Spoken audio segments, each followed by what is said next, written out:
Nas 4 horas e meia de viagem de ônibus entre Natal e Mossoró, você provavelmente vai ouvir 3 histórias sobre o município do semiárido do Rio Grande do Norte.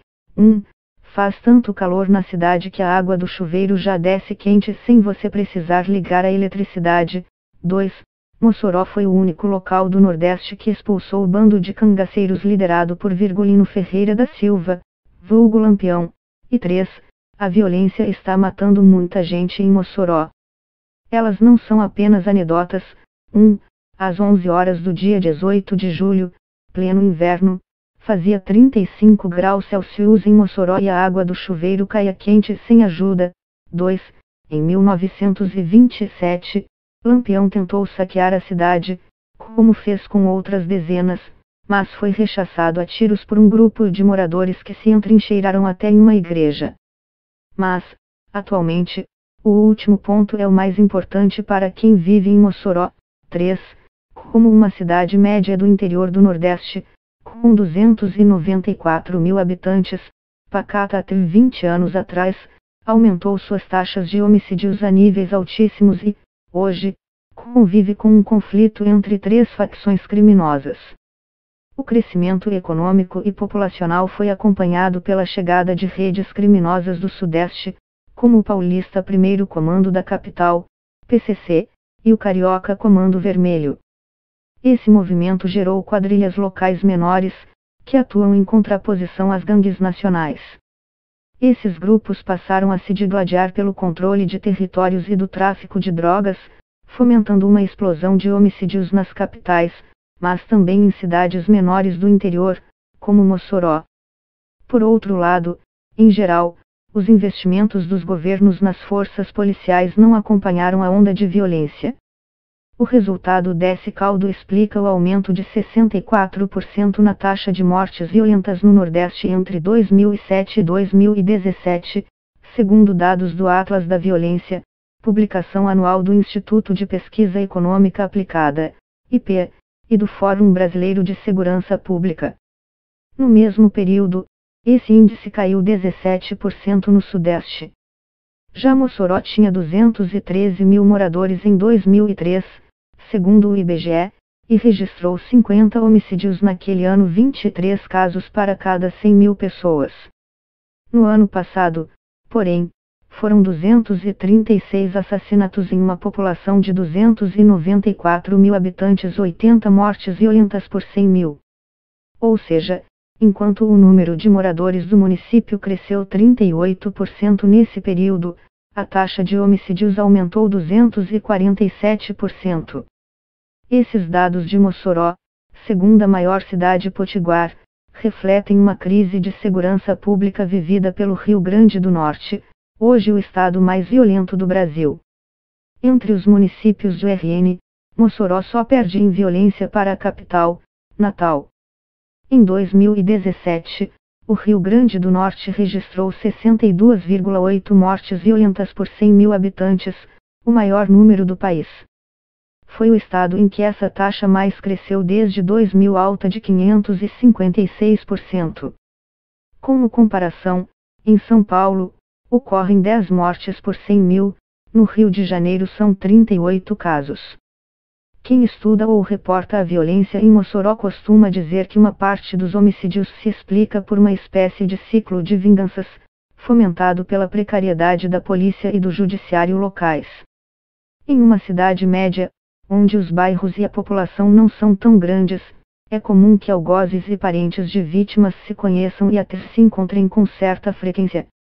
O que acontece em Mossoró é que os familiares do morto às vezes moram no mesmo bairro ou número a mesma rua do assassino, explica César Alves, jornalista que cobre a violência na cidade desde os anos 1990. Depois da primeira morte, o pai da vítima fica com medo de ser morto também, porque ele vê o assassino do filho todos os dias na rua. E o assassino também teme morrer por vingança. Aí cria essa tensão entre eles. O pai, por medo ou por vingança, vai lá e mata o assassino do filho, diz. Às vezes, a família da segunda vítima se vinga também, gerando outras mortes. Há casos em Mossoró em que um único crime causou depois outros 6 assassinatos. Naquela véspera de Natal, seu filho Vitor Leonardo, de 13 anos, brincava com amigos na frente de casa. Outro rapaz, vindo de uma festa, caiu bêbado perto do grupo. Para se divertir, os adolescentes maquiaram o rosto do jovem embriagado, na época com 23 anos. Quando acordou, esse rapaz se revoltou com a brincadeira. Ele perguntou quem tinha pintado o rosto dele e alguém apontou o meu filho. Então, esse cara pegou uma arma e matou o meu menino com um tiro no meio da sobrancelha. Foi uma perversidade, uma covardia, conta Luiz. Fiquei um bocado de tempo com uma coisa pesada na cabeça, me deu muita vontade de fazer tanta coisa ruim nessa vida. A morte precoce de Vitor Leonardo não era o fim de mais uma tragédia em Mossoró, porque Luiz não conseguiu esquecer as coisas ruins que tinha na cabeça. O assassino de Vitor foi condenado a 7 anos de prisão por homicídio simples, porém, com a progressão de pena, voltou ao bairro em poucos meses. Para piorar, o gari e o assassino de seu filho eram vizinhos. Luiz conta que diariamente via o jovem que matou seu filho. Eu tinha muito medo de ele me matar também, diz. Nos forrós, ele ficava me encarando. Chegou um momento em que não aguentei mais. Na festa, o gari encontrou novamente o algoz da família. Segundo ele, o jovem o encarou e, depois, esbarrou em seu braço. Ele viu o gesto como uma ameaça. Foi o fim.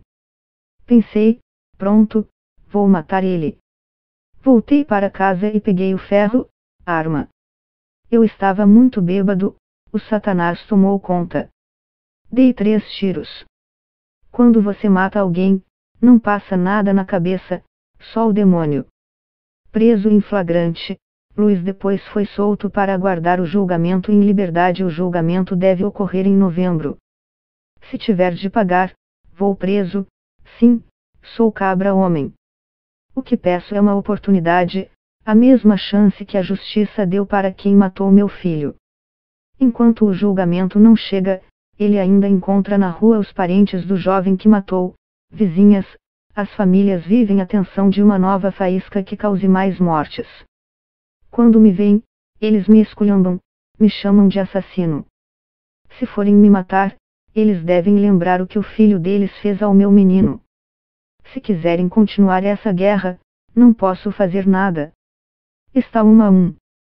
Problemas de investigação e, por consequência, a impunidade, são outros fatores que estimulam as vinganças em Mossoró, segundo Ítalo Moreira, promotor criminal da cidade desde 2003. Como a polícia não se estrutura para melhorar as investigações, não há uma produção de boas provas. Na maioria dos casos, nós dependemos de depoimentos, o que dificulta a condenação dos responsáveis. Essa impunidade aumenta o ciclo de violência, porque o sujeito que matou volta para a rua, podendo matar outros ou morrer em uma vingança. E quem é parente da vítima pensa, não foi feita a justiça, explica. Moreira diz que, por falta de provas, já pediu a jurados absolvição de réus que tinha certeza de serem culpados por mortes violentas. Isso acontece frequentemente. Se as provas não são boas, mesmo convicto da culpa, não posso pedir a condenação, diz. De fato, os números de investigações de homicídios não são nada animadores para a população de Mossoró. A cidade tem apenas 2 delegados e 6 agentes para resolver todos os crimes contra a vida. Isso significa que, só em 2018, cada delegado ficou responsável por solucionar 118 assassinatos, em média, isso sem contar os casos anteriores. Segundo o delegado Rafael Gomes Arraes, hoje, a Delegacia de Homicídios, criada em 2012, tem 700 inquéritos sem resolução. Ou seja, a polícia não conseguiu apontar os autores de 700 casos de mortes violentas em Mossoró. O número de vítimas deve ser maior, pois uma investigação pode se referir a mais de uma pessoa. Por consequência, os culpados por esses crimes ficarão impunes. É frustrante, você se sente um incapaz, diz Arraes, na delegacia. Geralmente, por dia recebo 2 ou 3 famílias que vêm cobrar resultados. A gente fala a verdade, a situação é essa, precária. Há muito tempo estamos esperando que a polícia seja priorizada em Mossoró. Neste ano, no entanto, a delegacia até melhorou as estatísticas, mesmo que de forma residual. De janeiro a junho, ela enviou 61 inquéritos concluídos à Justiça no mesmo período do ano passado, foram apenas 49. Em nota, a Secretaria de Segurança Pública e Defesa Social do RN reconhece que o efetivo da Polícia Civil está defasado. O Estado deveria ter 73% mais policiais civis do que o staff atual, diz o governo. A pasta afirma que pretende realizar novos concursos públicos em breve. Além do ciclo de vinganças, Mossoró tem outro problema: 3 facções criminosas disputam espaço pelo controle da venda de drogas em vários bairros. Eu diria que 90% dos assassinatos na cidade têm ligação direta ou indireta com o tráfico, diz o delegado Arraes. A forte presença dessas redes se explica por um movimento iniciado na década passada, quando o PCC e o Comando Vermelho expandiram seus negócios para o norte e nordeste. A chegada das facções, levando a uma maior oferta de drogas e armas, aumentou a rivalidade entre traficantes. Uma resposta à presença de paulistas e cariocas foi a criação, no Rio Grande do Norte, do Sindicato do Crime, formado principalmente por jovens locais. O confronto entre PCC e Sindicato do Crime causou um massacre de ao menos 26 presos no presídio de Alcaçuz, região metropolitana de Natal, em janeiro de 2017. As mortes ressaltaram o caos vivido pelo sistema carcerário do estado nordestino, superlotado e controlado por esses grupos. Um levantamento do governo federal relativo a junho de 2016, os últimos dados disponíveis, aponta que o Rio Grande do Norte tinha vagas nas prisões, mas abrigava detentos, mais que o dobro da capacidade. No caso de Mossoró, a rivalidade entre PCC e Sindicato do Crime foi agravada pela recente chegada dos Guardiões do Estado, rede criminosa do Ceará. Nos bairros mais pobres, as siglas das 3 facções foram pintadas nos muros e postes, indicativo de quem controla ou diz controlar cada um dos territórios. Como fica no meio do caminho entre Fortaleza e Natal, além de ter um porto próximo, a cidade se tornou um ponto estratégico para rotas de tráfico, segundo policiais e pesquisadores. Na região também existe um presídio federal, que abriga Fernandinho Beiramar e outros líderes de quadrilhas. Há quem diga que a presença de criminosos de outros estados em Mossoró ajudou a disseminar a violência, pois outras figuras do crime teriam migrado para as cercanias da cidade para ficar próximas da detenção. Mas essa tese não é consensual. Policiais e promotores dizem que há como provar essa ligação. Com o crescimento urbano e econômico do Nordeste, o crime encontrou novas oportunidades de negócios, diz Tadeu Brandão, coordenador do Observatório da Violência do Rio Grande do Norte, OBVIO, e professor de Sociologia da Universidade Federal Rural do Semiárido. Essas redes atuam em zonas com precárias estruturas educacionais, prisionais, de segurança, de saúde e até viária. Aí elas encontram adolescentes pobres, com educação reduzida e pouquíssimas oportunidades de emprego. Parte deles, infelizmente, vai servir de mão de obra para o crime, tornando-se também as maiores vítimas. O perfil dos mortos no Rio Grande do Norte confirma essa característica citada por Brandão. Segundo o OBVIO, entre 2011 e 2018, cerca de 85% das vítimas de mortes violentas no estado eram pretas ou pardas, 49% tinham entre 18 e 29 anos, 31% não tinham sequer completado o ensino fundamental, 54% não exerciam atividade remunerada e 39% ganhavam até 2 salários mínimos. Segundo o coronel Francisco Alvibá, comandante da Polícia Militar na região, o município tinha 600 policiais militares em 2004, um efetivo aproximado de 120 agentes atuando diariamente. Hoje, a cidade cresceu, a violência cresceu, há uma guerra entre as facções e nós só temos 300 PMS em Mossoró. Com as escalas, isso dá 40 policiais por dia para uma cidade de quase 300 mil moradores. E isso porque nós pagamos um salário extra para o policial trabalhar no dia da folga dele, se não seria menos ainda, explica. O governo do RN também reconheceu que o efetivo da PM está defasado. E, em nota, afirmou que espera contratar novos 1.000 policiais no segundo semestre. Em uma madrugada do ano passado, ela enviou a última mensagem para sua mãe, Maria. Os dois nomes são fictícios, a pedido da família. Já estou indo para casa, mainha. A estudante estava saindo de uma festa quando, na mesma rua, uma das facções atacou membros da quadrilha rival. No meio do tiroteio, uma bala perdida atingiu a cabeça de Jéssica. Ela tinha 2 filhos pequenos.